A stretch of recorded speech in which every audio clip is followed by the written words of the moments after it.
O que é a realidade, afinal? E como é que a gente constrói uma sociedade que seja realmente justa? Parece papo de hoje, né?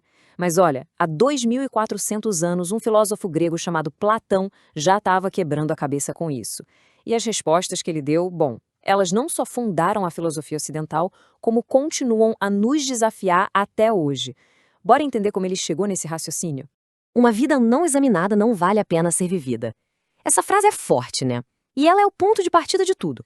Só que tem um detalhe, essa ideia poderosa não é do Platão, mas sim do mestre dele, o Sócrates. É aqui que está a base de tudo, a semente. O conhecimento de verdade só pode nascer quando a gente questiona as coisas o tempo todo. E, claro, olha para dentro. E aí é que vem o paradoxo que vira o jogo. O homem que pregava que a gente tem que examinar a vida foi executado. E pela própria cidade. Imagina só o impacto disso. Foi essa injustiça, essa ferida aberta, que acabou servindo de motor para toda a filosofia do Platão, seu discípulo. Bom, para a gente conseguir entender essa busca do Platão por uma verdade que estivesse acima de tudo, primeiro a gente precisa dar um passo atrás e olhar para o mundo em que ele vivia. E olha, era um mundo cheio de contradições. A Atenas, onde o Platão cresceu, era uma cidade de dois lados, sabe? De um, era o centro cultural do mundo. A filosofia, o teatro, a arte, tudo estava explodindo ali. Mas do outro lado, a realidade era bem mais dura.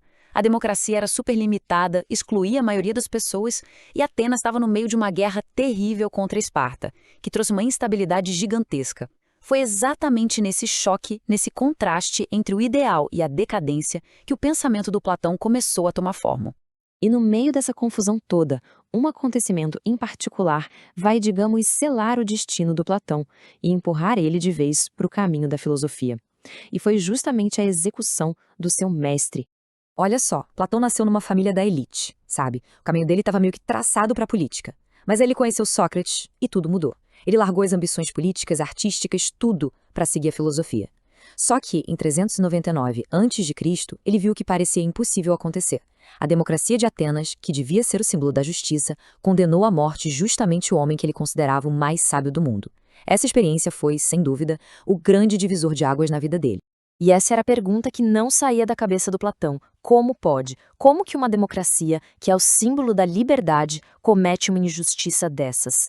A conclusão dele foi radical. Se a opinião da maioria podia levar a um erro tão terrível, então a verdadeira justiça, a verdade de verdade, não podia estar aqui nesse mundo. Tinha que estar em outro lugar, num plano mais elevado, longe das paixões e da ignorância do momento.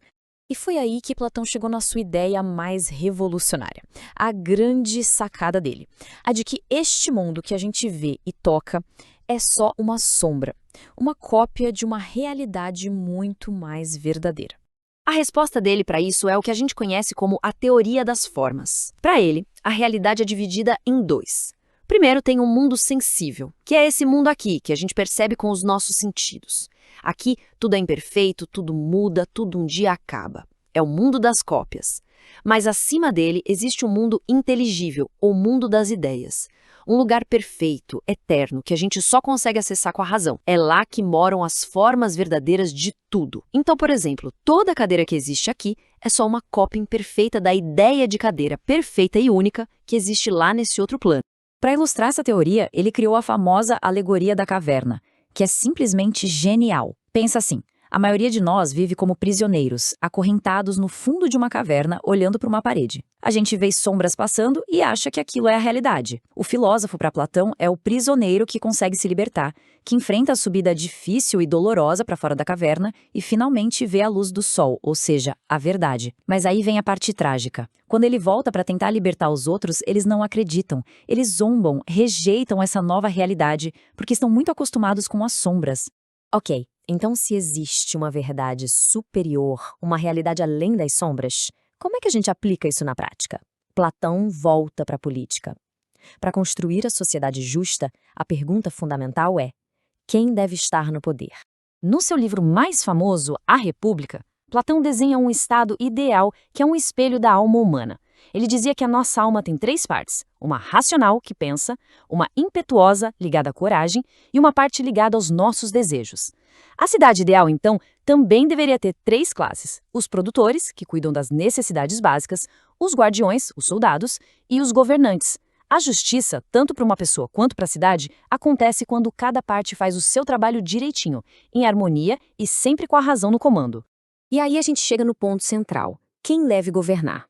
Para Platão, a resposta é óbvia e radical. Não podem ser os mais ricos, nem os mais populares, nem os mais ambiciosos. Tem que ser os filósofos. Por quê? Porque só eles saíram da caverna, só eles viram a luz do sol, a verdade. Então, eles seriam os únicos capazes de governar com sabedoria de verdade, não por interesse próprio, mas por um senso de dever. Essa é a famosa e polêmica ideia do filósofo rei.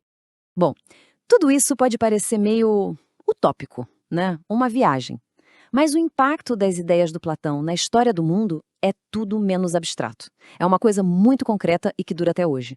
Já meio frustrado com a política do dia a dia, Platão sacou que a verdadeira mudança só viria pela educação. Então o que ele fez? Fundou a academia em Atenas, basicamente a primeira universidade do mundo ocidental.